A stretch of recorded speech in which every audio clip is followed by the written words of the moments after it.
Hello everyone, welcome to தினப்படி சமையல். இன்றைக்கி நம்ம பார்க்க போகிறது முருங்கைக்கீரை தொக்கு. நம்ம முருங்கைக்கீரையில் நிறைய கூட்டு, அதே மாதிரி நம்ம ஆல்ரெடி சேனலில் முருங்கைக்கீரை பொடி எப்படி பண்ணுறது எல்லாமே பார்த்தோம். இந்த தொக்கு பண்ணி பார்த்திங்கன்னா சின்ன குழந்தைங்க கூட சாதத்தில் பிசைஞ்சு சாப்பிடுவாங்க. ரொம்ப ஹெல்த்தியாக இருக்கும். முருங்கைக்கீரை வேண்டான்னு சொல்ல மாட்டாங்க. வாங்க இது எப்படி பண்ணுறது பார்க்கலாம். 1 கப் அளவுக்கு முருங்கைக்கீரை நான் இன்றைக்கி எடுத்துட்டு அதை தண்ணியெலாம் விடாமல் குக்கரில் மூடி போட்டு தட்டு போட்டு மூடி ஒரு 5 நிமிஷம் மட்டும் ஸ்டீமில், அதாவது வெயிட்டெல்லாம் போடாமல் வெறும்னு ஸ்டீமில் எப்படி இட்லி வாப்போமோ அதே மாதிரி வேக வச்சு எடுத்து வச்சுருக்கேன். ஏன்னா இது நம்ம அப்படியே பண்ணோன்னா நிறைய எண்ணெய் குடிக்கும். அதனால் பச்சையாக அரைக்காமல் இந்த மாதிரி ஒரே ஒரு தடவை வேக வச்சு ஒரு 5 நிமிஷம் மட்டும் வேக வச்சு எடுத்துட்டுருக்கேன். தண்ணியெலாம் எதுவும் ஆட் பண்ணி வேக வைக்காதீங்க.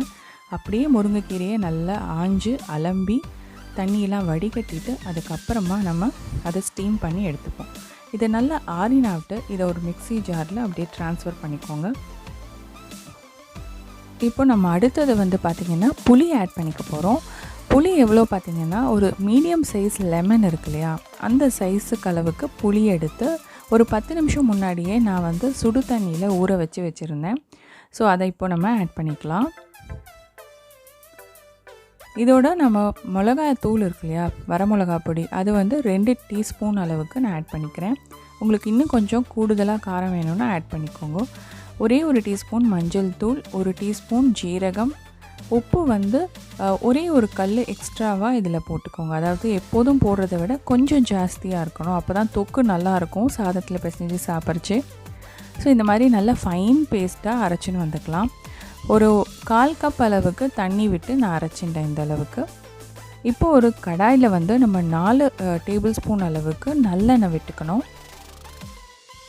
இது நல்லெண்ணெயில் பெரட்டுறச்சே தான் ரொம்ப நல்லாயிருக்கும். இப்போ கடுகு ஒரு டேபிள் ஸ்பூன் அளவுக்கு ஆட் பண்ணிவிட்டு கடுகு நல்லா பொரிஞ்சாவிட்டு நம்ம அரைச்சி வச்சுருந்தோம் இல்லையா முருங்கைக்கீரை பேஸ்ட்டு, அதை இதோடு ஆட் பண்ணிக்கணும். நம்ம முருங்கைக்கீரையை ஏற்கனவே ஸ்டீம் பண்ணதுனால ரொம்ப சீக்கிரமாகவே இதை வதக்கி எடுத்துடலாம். இதே நம்ம ஸ்டீம் பண்ணாமல் பண்ணோன்னா ரொம்ப நேரம் எண்ணெயில் வதக்கிட்டே இருக்கணும், புளிக்காய்ச்சல் மாதிரி.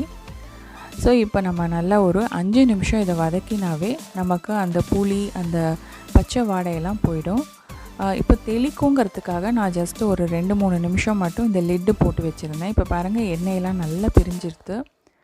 ஸோ இதை நம்ம ஒரு 5 நிமிஷம் நல்லா கொதிக்க விட்டாச்சு.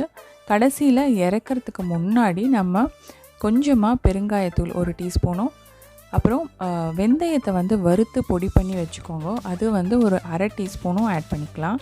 இதை போட்டுட்டு நம்ம ஜஸ்ட்டு 1 நிமிஷம் மிக்ஸ் பண்ணிவிட்டு ஆஃப் பண்ணிடலாம். ரொம்ப நேரம் கொதிக்க விடணும்னு அவசியம் இல்லை. இதை சுடுற சாதத்தில் நல்லெண்ணெயோ நெய்யோ விட்டு பிசைஞ்சு சாப்பிட்லாம். தயிர் சாதம், தோசை எல்லாத்துக்குமே ரொம்ப நல்லாயிருக்கும். ஒரு தடவை கண்டிப்பாக ட்ரை பண்ணி பாருங்கள். முருங்கைக்கீரை பிடிக்கலன்னு சொல்கிறவங்களுக்கு இது பண்ணி கொடுத்தீங்கன்னா கிட்டத்தட்ட கோங்குரா சட்னி மாதிரி இருக்கும். ரொம்ப நல்லாயிருக்கும். ஓகே ஃப்ரெண்ட்ஸ், நீங்களும் இதை ட்ரை பண்ணி பாருங்கள். இந்த சேனல் பிடிச்சிருந்ததுன்னா சப்ஸ்கிரைப் பண்ண மறந்துடாதீங்க. உங்கள் ஃப்ரெண்ட்ஸ்க்கும் இந்த வீடியோவை ஷேர் பண்ணி விடுங்க. இன்னொரு இன்ட்ரெஸ்டிங் ரெசிபியோடு நான் உங்களை சந்திக்கிறேன். டேக் கேர், பாய்.